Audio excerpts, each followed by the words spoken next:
आज के मुख्य समाचार। व्यवस्था और मर्यादा को तार-तार किया जा रहा। जयराम ठाकुर। ऊंचाई वाले क्षेत्रों में बारिश बर्फबारी के संकेत। शादी सीजन में बाजार पर महंगाई का असर। शिमला में पेंशनर का धरना प्रदर्शन। संविधान की प्रति लेकर बोले उप मुख्यमंत्री मुकेश अग्निहोत्री। विधानसभा सत्र के दूसरे दिन जयराम ठाकुर का सरकार पर हमला। आरडीजी मुद्दे पर भाजपा विधायक रणधीर शर्मा का बयान।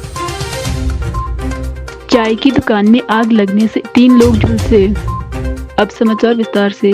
पूर्व मुख्यमंत्री एवं नेता प्रतिपक्ष जयराम ठाकुर ने राज्य सरकार पर तीखा हमला बोलते हुए आरोप लगाया कि राजनीति के नाम पर प्रदेश की व्यवस्थाओं और मर्यादाओं को तार-तार किया जा रहा है। अपने विधानसभा कार्यालयों में मीडिया से बातचीत करते हुए उन्होंने कहा कि व्यवस्था परिवर्तन के नाम पर वर्तमान सरकार ने प्रशासनिक परंपराओं और प्रक्रियाओं को अस्त व्यस्त कर दिया है। उन्होंने कहा कि बजट सत्र के दौरान भी स्पष्टता का अभाव देखने को मिल रहा है। उनके अनुसार राज्यपाल के अभिभाषण पर धन्यवाद प्रस्ताव पर चर्चा जैसी पारंपरिक प्रक्रियाओं को नजरअंदाज किया जा रहा है, जो पहले कभी नहीं हुआ। उन्होंने आरोप लगाया कि सरकार अपनी कमियों का ठेकरा केंद्र और पूर्व सरकारों पर फोड़ रही है, जबकि जनता के हितों के बजाय राजनीतिक बयानबाजी पर ध्यान दिया जा रहा है। जयराम ठाकुर ने कहा कि केंद्र में नरेंद्र मोदी के नेतृत्व में बनी सरकार के कार्यकाल में हिमाचल प्रदेश को अभूतपूर्व सहयोग मिला है। उनके अनुसार यूपी सरकार के 2 कार्यकाल में प्रदेश को राजस्व घाटा अनुदान के रूप में लगभग 18,000 करोड़ रुपए मिले, जबकि वर्तमान केंद्र सरकार के समय में यह राशि बढ़कर करीब 78,000 करोड़ रुपए हो गई। उन्होंने दावा किया कि प्रदेश को सर्वाधिक राजस्व घाटा अनुदान पाने वाले राज्यों में स्थान मिला। अध्यक्ष महोदय, राज्यपाल का अभिभाषण ये वर्तमान सरकार के 1 साल के या उससे पीछे के भी उसमें रेफरेंसेस आते हैं, उसका जो है लेखा जोखा होता है, उसको महत्वपूर्ण नहीं मानते। ये पहले ही तय कर रहे हैं कि हमने कुछ किया ही नहीं है। और दूसरा अध्यक्ष महोदय, इसमें मेजर पोर्शन तो रेवेन्यू डेफिसिट ग्रांट का। ये लक्ष्य चर्चा लाने के लिए एक ये जो है वो जिद पर आए हुए हैं भी 102 पूरा का पूरा जो है मेजर पोर्शन इसमें रेवेन्यू डेफिसिट ग्रांट पर है। आपने बोला हुआ, लिखा हुआ, जो छाप करके दिया हुआ है, इसी में आ जाएगा, इसी पर आ जाएगा। तो आप इस पर अगर चर्चा लॉ करते तो इस 102 के नियम के अंतर्गत जो प्रस्ताव लाया इसकी पूर्ति इसमें ही हो जाती है, इसकी आवश्यकता ही नहीं पड़ती है। लेकिन ये बेवजह की चीज है। और मैं आपसे निवेदन करूंगा, आप कह दें कि जैसे राज्यपाल महोदय जी ने भी कहा कि पॉइंट 1 से 16 तक बताया ना उनने, तो आरडीजी है, मेजर पोर्शन आरडीजी का है इसमें, तो उस पर हम चर्चा करने के लिए हम बोल रहे हैं कल सुबह आप हमको बुला लीजिए, हम कल चर्चा करने के लिए तैयार हैं। कल से चर्चा गवर्नर एड्रेस पर कर लीजिए आप। नहीं तो फिर क्या होगा, यही डिस्कशन पहले होगी आरडीजी पर, जिसमें यहां से भी बोलेंगे वहां से भी बोलेंगे, फिर राज्यपाल अभिभाषण के इस पर जो है उस पर भी रेवेन्यू डेफिसिट ग्रांट पर यहां से भी बोलेंगे वहां से भी बोलेंगे, फिर बजट आएगा आपका और बजट पर भी यहां से भी बोलेंगे वहां से भी बोलेंगे। आखिरकार इस सदन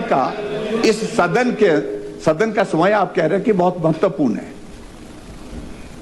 एक ही चीज पर हम जो है इस रेजोल्यूशन में 102 इसमें भी हम डिस्कस करेंगे, गवर्नर एड्रेस पे भी चर्चा करेंगे और जो बजट आएगा उस पर भी चर्चा करेंगे। और करने के लिए है ही क्या, कुछ नहीं है आपके पास चर्चा करने के लिए। किया होता तो होता कुछ। तो इसलिए अध्यक्ष महोदय मेहरबानी करके मेरा निवेदन है, मैं बहुत व्यवहारिक, इसमें कोई भी राजनीति की बात नहीं है, हम इससे हट करके नहीं है। ये प्रदेश ना कांग्रेस का है ना भाजपा का है, ये प्रदेश वासियों का है, सबका, जिसमें हम भी हैं आप भी हैं। आपके कहने से आप ही हित के नहीं हैं। और इसलिए हम चाह रहे हैं व्यवहारिक फैसला लें आप। और व्यवहारिक फैसला ये है कि रेवेन्यू डेफिसिट ग्रांट पर जो है ये जो रेजोल्यूशन 102 के अंतर्गत लाया है इसको इसमें समावेश कर दीजिए, इसी में हम चर्चा कर लेंगे। और रही सही कसर होगी जो बजट पेश करेंगे आप, मुझे मालूम नहीं करेंगे कि नहीं करेंगे आप, अभी तक ये स्पष्ट नहीं हो पा रहा, तो हमें मालूम नहीं क्या होगा। बजट पेश करेंगे अगर आप तो उसके बाद कसर रहेगी तो उसमें भी रेवेन्यू डेफिसिट ग्रांट हम चर्चा कर लेंगे। तो इसलिए अध्यक्ष महोदय बहुत व्यवहारिक और सरल प्रैक्टिकल चीज हम सुजेस्ट कर रहे हैं और विपक्ष की बात को कभी भी ऐसे नहीं लेना चाहिए कि विरोध में बोल रहे हैं। हम जो बोल रहे हैं वो प्रदेश हित में भी है और इस सदन की मान मर्यादा के हित में भी है और सबके हित में है। इसलिए मैं कहना चाहूंगा कि आप मेहरबानी करके इस सारी चीज को लेकर के इस तरह से आप जो है दिशा निर्देश दें। धन्यवाद। हिमाचल प्रदेश में मंगलवार को मौसम पूरी तरह साफ रहने का अनुमान है, जिससे प्रदेश भर में धूप खिलने और तापमान में हल्की बढ़ोतरी बनी रहने की संभावना है। हालांकि मौसम विभाग ने संकेत दिए हैं कि बुधवार को राज्य के ऊंचाई वाले क्षेत्रों में हल्की बारिश और बर्फबारी हो सकती है। इससे पर्वतीय इलाकों में ठंड फिर से बढ़ने की संभावना जताई जा रही है। सोमवार को राजधानी शिमला समेत प्रदेश के लगभग सभी क्षेत्रों में मौसम साफ रहा। साफ आसमान और तेज धूप के कारण अधिकांश स्थानों पर अधिकतम तापमान सामान्य से 4 से 7 डिग्री सेल्सियस तक अधिक दर्ज किया गया। तापमान में इस बढ़ोतरी से लोगों को ठंड से कुछ राहत मिली है और दिन के समय मौसम अपेक्षाकृत गर्म महसूस किया गया है। राज्य में मौजूदा शीतकालीन मौसम के दौरान अब तक सामान्य से करीब 27% कम वर्षा दर्ज की गई। 1 जनवरी से 16 फरवरी 2026 के बीच सामान्य वर्षा 139.2 मिलीमीटर मानी जाती है, लेकिन इस अवधि में केवल 101.9 मिलीमीटर वर्षा ही रिकॉर्ड हुई है। यह कमी आने वाले महीनों में जल संसाधनों और कृषि पर प्रभाव डाल सकती है। जिलावार आंकड़ों के अनुसार चंबा में सामान्य से 45% कम, कांगड़ा में 24% कम, किन्नौर में 59% कम, कुल्लू में 10% कम, लाहौल स्पीति में 26% कम, मंडी में 2% कम, शिमला में 30% कम और सिरमौर में 6% कम वर्षा दर्ज की गई। इसके विपरीत कुछ जिलों में सामान्य से अधिक वर्षा दर्ज हुई है। बिलासपुर में 5%, हमीरपुर में 10%, सोलन में 27% और ऊना में 51% अधिक वर्षा रिकॉर्ड की गई। मौसम विभाग केंद्र शिमला के अनुसार प्रदेश के अधिकतर भागों में 22 फरवरी तक मौसम शुष्क बने रहने के आसार है। हालांकि 18 फरवरी को ऊंचाई वाले कुछ स्थानों पर हल्की बारिश और बर्फबारी की संभावना जताई गई है, जिससे पर्वतीय क्षेत्रों में पर्यटन और आगमन प्रभावित हो सकता है। कुल्लू और लाहौल स्पीति जिलों में सोमवार को मौसम साफ रहने के कारण पर्यटकों की आवाजाही बढ़ी। धूप निकलने से बड़ी संख्या में पर्यटक मनाली से सोलंग नाला और रोहतांग क्षेत्र के उत्तर बहुत दक्षिण पोर्टल तक पहुंचे और बर्फबारी के बीच आनंद लिया गया। इस बीच रोहतांग मार्ग पर 24 दिन बाद हिमाचल पथ परिवहन निगम की बस सेवा फिर से शुरू कर दी गई, जिससे स्थानीय लोगों को राहत मिली। हालांकि उदयपुर से केलांग के बीच चलाए जा रहे बस ट्रायल के दौरान चोंगिंग नाला के पास रास्ते में जमी बर्फ के कारण बस को वापस लौटाना पड़ा। इससे साफ है कि कुछ ऊंचाई वाले मार्ग अभी भी पूरी तरह सुचारू नहीं हो पाए हैं। प्रदेश में फिलहाल मौसम साफ रहने से जनजीवन सामान्य बना हुआ है, लेकिन कम वर्षा का असर भविष्य में चिंता का कारण बन सकता है। वहीं ऊंचाई वाले क्षेत्रों में संभावित बर्फबारी और बारिश से तापमान में गिरावट और आगमन पर असर पड़ने की संभावना है। प्रशासन और मौसम विभाग लगातार स्थिति पर नजर बनाए हुए है। शादी ब्याह का सीजन शुरू होते ही बाजारों में रौनक लौटने की उम्मीद की जा रही है, लेकिन इस बार व्यापार पर मिला जुला असर देखने को मिल रहा है। ग्राहकों की आवाजाही में वृद्धि जरूर हुई है, परंतु खरीदारी पहले जैसी खुलकर नहीं हो रही है। बढ़ती महंगाई और सीमित बजट के चलते लोग सोच समझकर और जरूरत के अनुसार ही सामान खरीद रहे हैं, जिसका सीधा असर कारोबार पर पड़ रहा है। बाजारों में उत्साह के साथ साथ सावधानी का माहौल भी देखने को मिल रहा है। हालांकि व्यापारियों को उम्मीद है कि आने वाले दिनों में शादियों की संख्या बढ़ने के साथ बाजार में तेजी आ सकती है। व्यापारियों के अनुसार इस बार ग्राहकों की प्राथमिकताओं में बदलाव साफ नजर आ रहा है। कॉस्मेटिक विक्रेता संदीप कुमार ने बताया कि विवाह समारोह के दौरान सौंदर्य प्रसाधनों की मांग में बढ़ोतरी हुई है, लेकिन ग्राहक महंगे ब्रांड्स के उत्पादों के बजाय किफायती विकल्पों को प्राथमिकता दे रहे हैं। उन्होंने कहा कि लोग ऑफर, डिस्काउंट और बजट में आने वाले उत्पादों के बारे में अधिक जानकारी ले रहे हैं और उसी हिसाब से खरीदारी कर रहे हैं। इसी तरह कपड़ा व्यापारी प्रदीप कुमार का कहना है कि शादी ब्याह के मौसम में कपड़ों की बिक्री में कुछ सुधार जरूर आया है, लेकिन अपेक्षित तेजी अभी नहीं देखी जा रही। उनके अनुसार ग्राहक भारी और महंगे परिधानों के बजाय साधारण, उपयोगी और बार बार पहनने योग्य कपड़ों को अधिक पसंद कर रही है। इससे बिक्री तो हो रही है, लेकिन कारोबार का स्तर पहले जैसा नहीं पहुंच पाया है। आभूषण कारोबार पर भी महंगाई का असर देखने को मिल रहा है। आभूषण विक्रेता सुरेंद्र वर्मा ने बताया कि सोना और चांदी के ऊंचे दामों के कारण खरीदारी प्रभावित हुई है। इसके बावजूद शादी ब्याह की परंपरा के चलते लोगों का आभूषणों के प्रति रुझान बना हुआ है। उन्होंने कहा कि ग्राहक भारी गहनों की जगह हल्के वजन और सीमित डिजाइन वाले आभूषण खरीदना पसंद कर रहे हैं, जिससे परंपरा भी निभ सके और बजट भी संतुलित रहे। मिठाई कारोबार से भी इसी तरह का रुझान देखने को मिला है। मिठाई विक्रेता योगेश राणा के अनुसार विवाह समारोह के चलते मिठाइयों की मांग बढ़ी है और ऑर्डर की संख्या में इजाफा हुआ है, लेकिन पहले की तुलना में मात्रा कम हो गई है। उन्होंने बताया कि लोग कम मात्रा में लेकिन अच्छी गुणवत्ता की मिठाई खरीदने को प्राथमिकता दे रहे हैं। कुल मिलाकर शादी सीजन ने बाजार में हलचल तो बढ़ाई है, लेकिन महंगाई और सीमित बजट ने ग्राहकों के खरीदारी व्यवहार को बदल दिया है। व्यापारी उम्मीद जता रहे हैं कि आने वाले दिनों में समारोह की संख्या बढ़ने के साथ कारोबार में भी अपेक्षित तेजी देखने को मिल सकती है। विधानसभा सत्र के दौरान राजधानी शिमला के चौड़ा मैदान में पेंशनर संयुक्त समिति के बैनर तले पेंशनर ने अपनी लंबित मांगों को लेकर धरना प्रदर्शन किया। विभिन्न जिलों से आए पेंशनर बड़ी संख्या में एकत्र हुए और सरकार से पेंशन तथा अन्य वित्तीय मामलों से जुड़े मुद्दों के शीघ्र समाधान की मांग की। पेंशनर संयुक्त समिति के अतिरिक्त महासचिव भूपराम वर्मा ने कहा कि पेंशनर से जुड़े कई मुद्दे जैसे वेतन, पेंशन और एरियर से संबंधित मामले अब तक लंबित है। उन्होंने कहा कि इन मांगों के समाधान के लिए सरकार को ठोस कदम उठाने चाहिए ताकि बुजुर्ग पेंशनर को आर्थिक परेशानी का सामना न करना पड़े।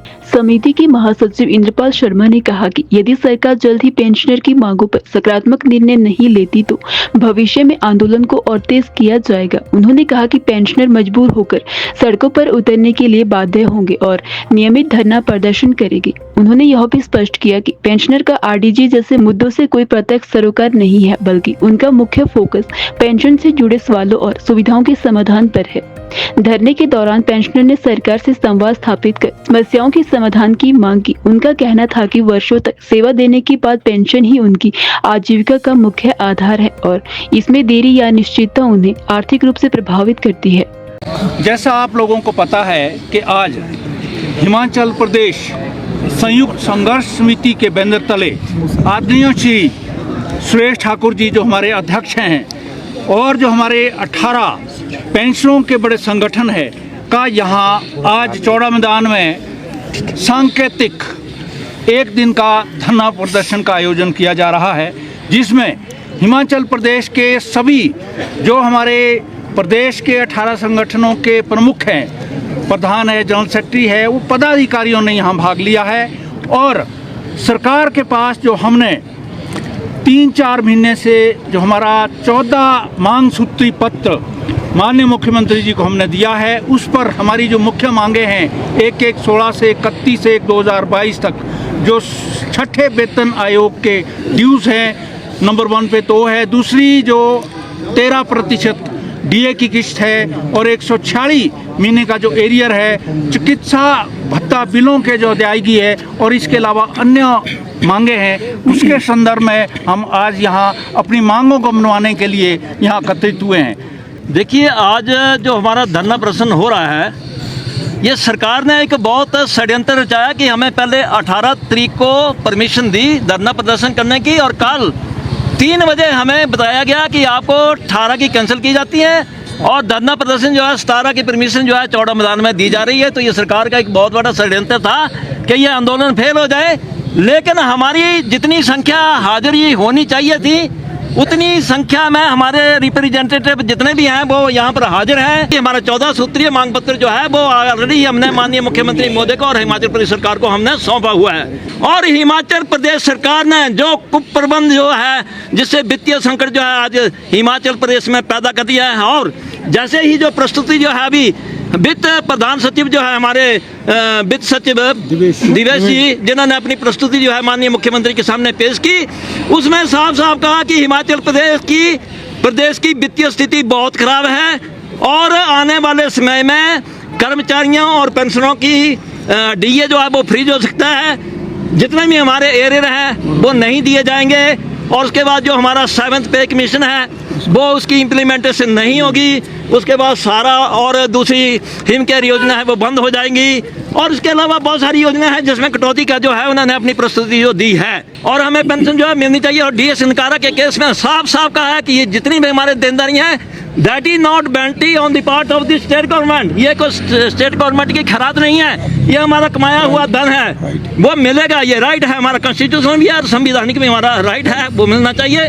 लेकिन माननीय मुख्यमंत्री के होश नहीं है। हम कहते हैं कि इनको जो सलाहकार हैं वो ठीक नहीं है। आज सलाहकारों की और बोर्ड और निगमों में चेयरमैनों की नई नई गाड़ियां खरीद करके इन्होंने सरकार का भट्टा बढ़ा दिया। वित्तीय संकट जो है इन्होंने खुद पैदा किया। और उस प्रस्तुति में साफ कहूँ, उस प्रस्तुति में वित्त सचिव ने ये नहीं कहा कि माननीयों की पेंशनों में कटौती होनी चाहिए, इनकी सैलरी में कटौती होनी चाहिए, इनकी गाड़ियां जो नहीं खरीदी जानी चाहिए, एडवोकेट जनरल जो है नहीं होने चाहिए। ये सरकार पर डायरेक्ट जो है फायदा देने के लिए, अपनी मित्र मंडली को खुश करने के लिए जो है हिमाचल प्रदेश सरकार के मुख्यमंत्री जो है हमारे पेंशनों को, कर्मचारियों को और आम जनता को बेवकूफ बना रहे हैं। और हम जो है कोई ये मांग नहीं कर रहे कि हमारी पेंशन जो है वो 1000 रुपये बढ़ा दी जाए, 2000 बढ़ा दी, नहीं, हम ये डिमांड नहीं करते हैं। हम अपना कमाया हुआ धन जो अधिकार है, जो अर्जित किया, हम उसी की डिमांड करें। एक हफ्ते के अंदर अंदर विधानसभा का सत्र, जैसे बजट सत्र पेश होगा,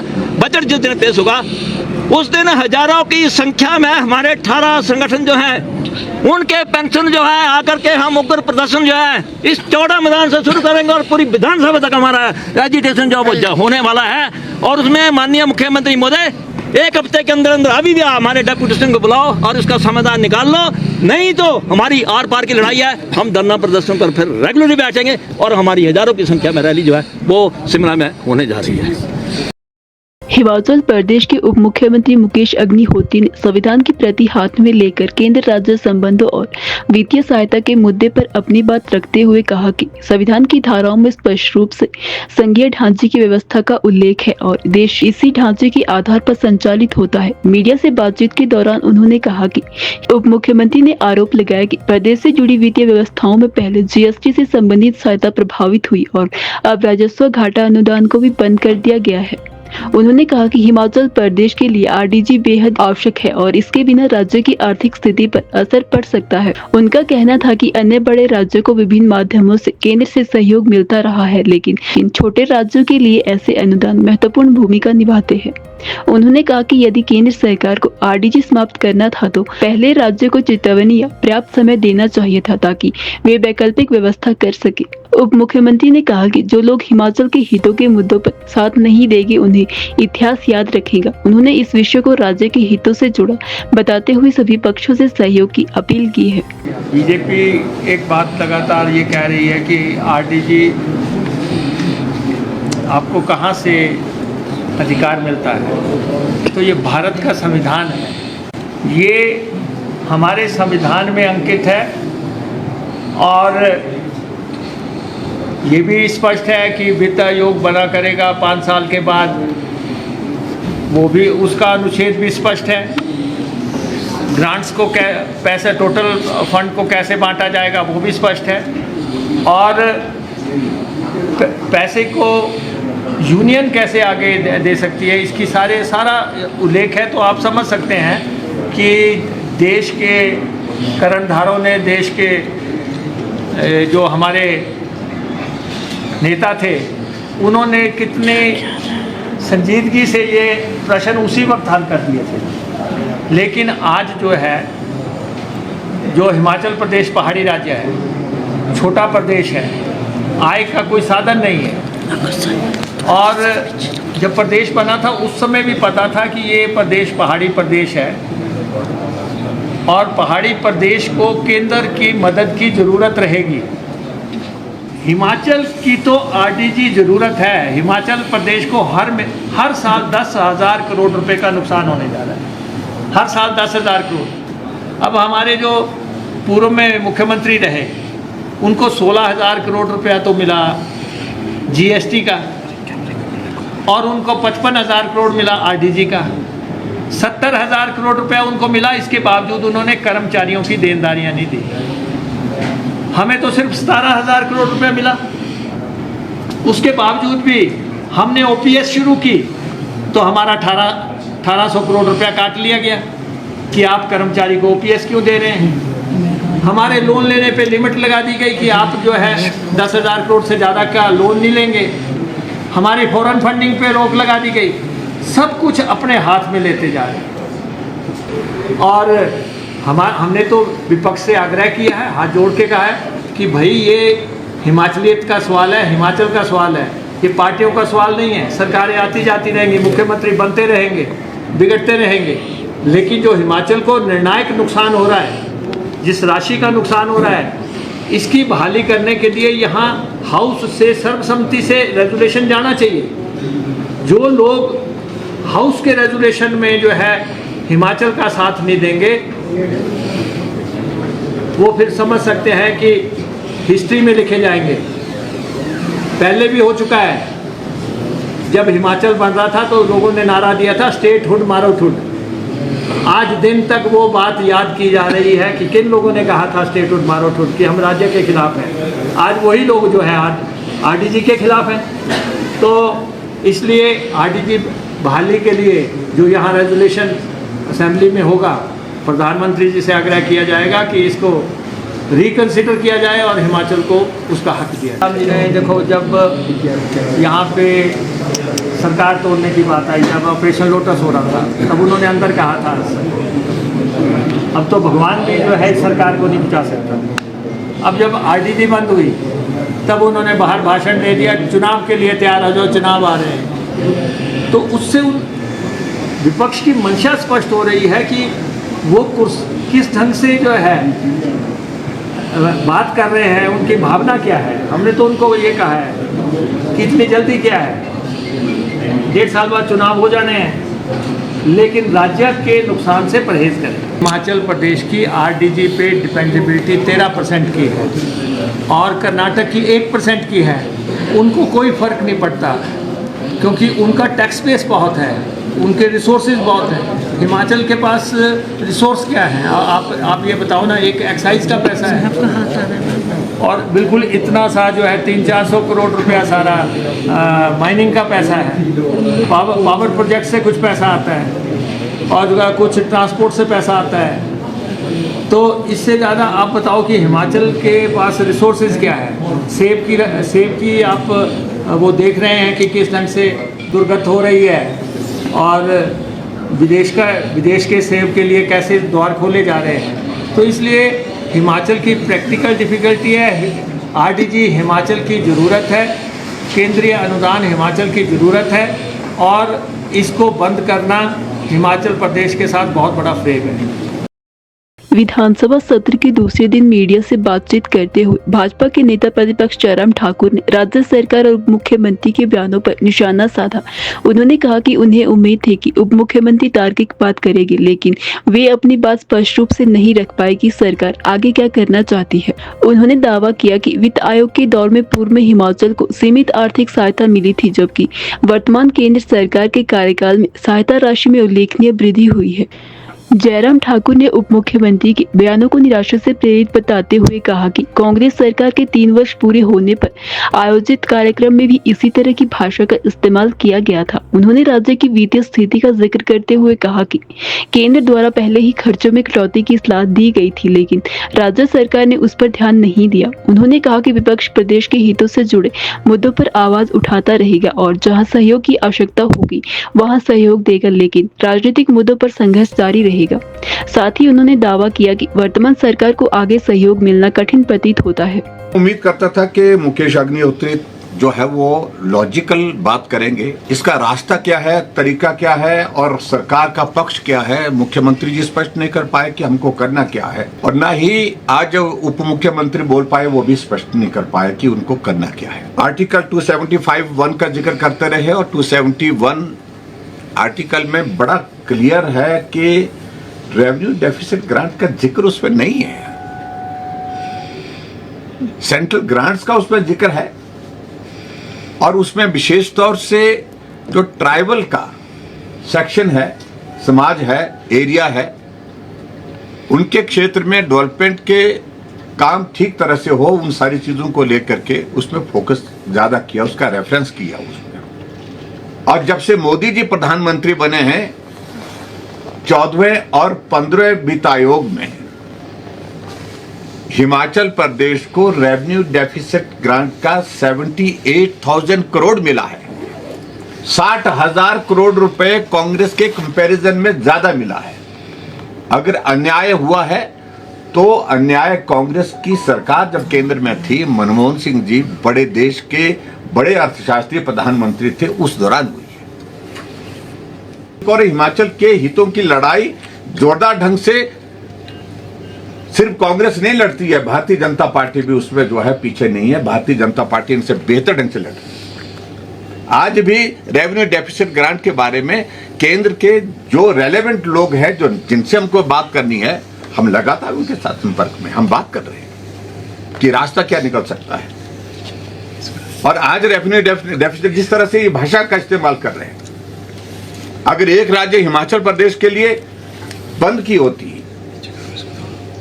तब हम मानते कि हिमाचल के साथ ये जो है वो अन्याय है। बाकी राज्यों को अगर दी होती तब हमारा विरोध जायज बनता।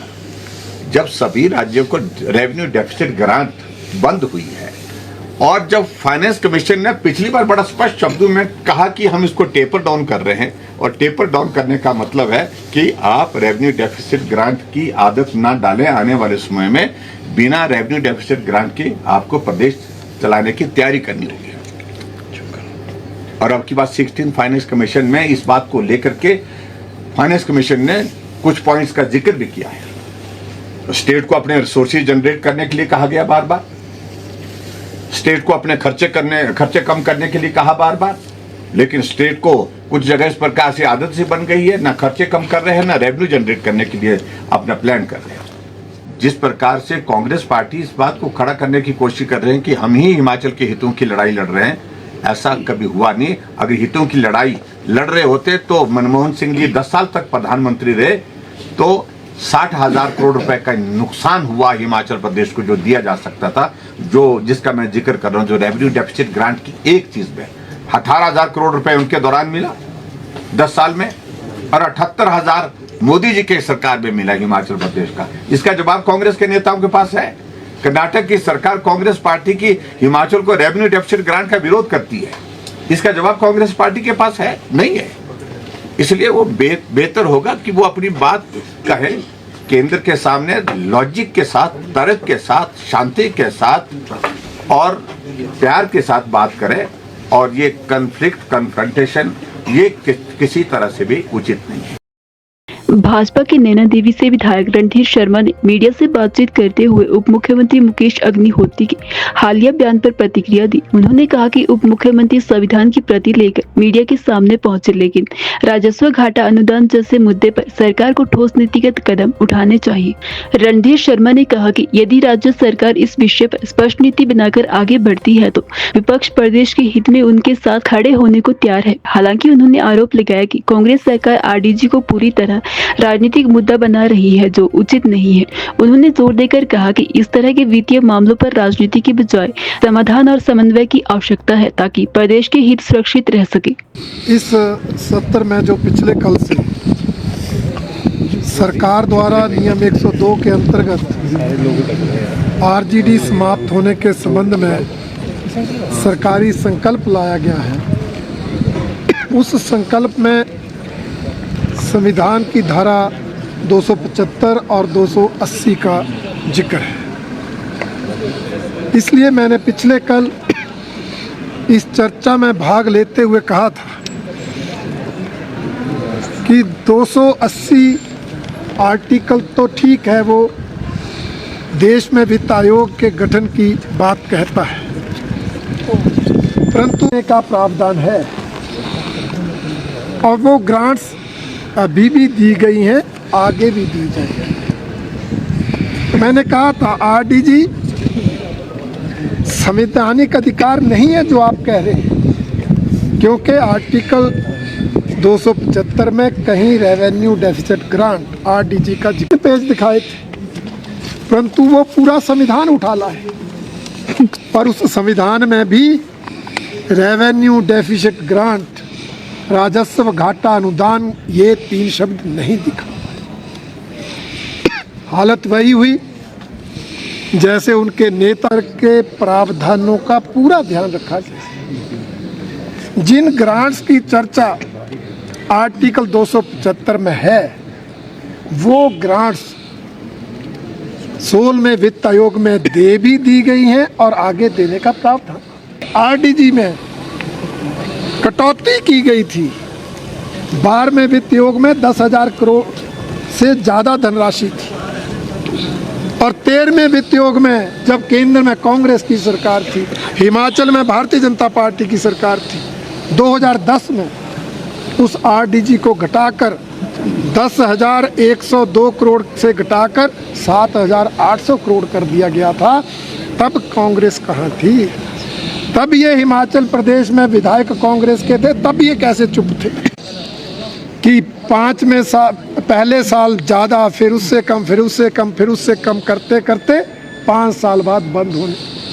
अगर आप उस संदेश को नहीं समझ पाए, अगर आप टेम्परिंग का अर्थ नहीं समझ पाए, सचमुच में आत्मनिर्भर बनाना है तो हिमाचल प्रदेश में किसी चीज़ की कमी नहीं, परंतु सरकार की इच्छा शक्ति होनी चाहिए। हमने पहले साल ही कहा था आप माइनिंग पॉलिसी लाइए, लीगल माइनिंग की इजाज़त दीजिए।